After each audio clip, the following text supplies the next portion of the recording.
In 1628, John Endicott sent a survey team to Cape Ann for the first time.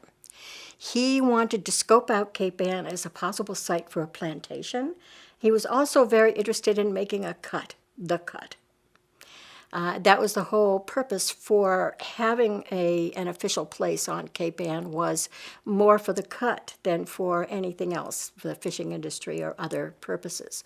Because with a cut, they would be able to ship tobacco between Virginia and Canada without having to go around the Cape, which was already littered with shipwrecks.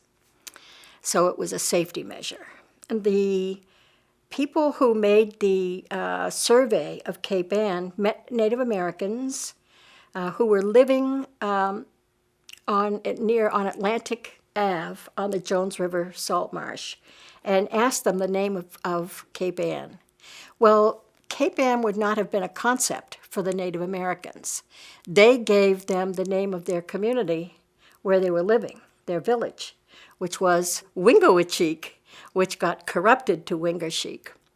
The English stuck an R in there, which is very common for English speakers. We put R's where they don't belong. For example, having a good idea, or Anner coming to visit, or something like that. So you find attempts to translate Algonquian words with R's in them, whereas the people here did not use the R phone.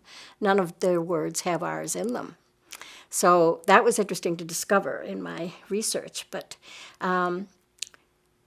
Wingaersheek, it was decided, must be a Low Dutch German loan word, because a similar word appears on a Dutch map. The map comes from 1671 by Arnaldo Montanus, and it shows a place called Wingaersheek.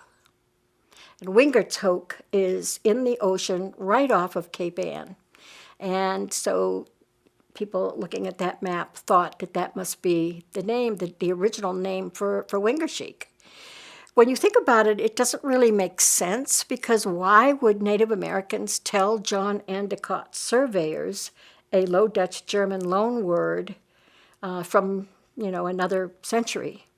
So, but for some reason, people don't really use logic with these things, and it stuck for a while. And if you go on Wikipedia, you're likely to see that Wingaersheek comes from a Low Dutch German word.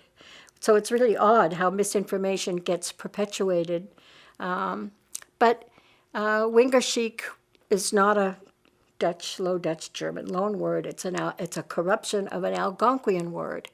And it means, here are sea whelks, or here are whelks. And the whelks are the small channeled whelks and dog whelks that were used to make white wampum. And so that was the derivation of the word Wingaersheek. And that's a completely different perspective than what we knew before.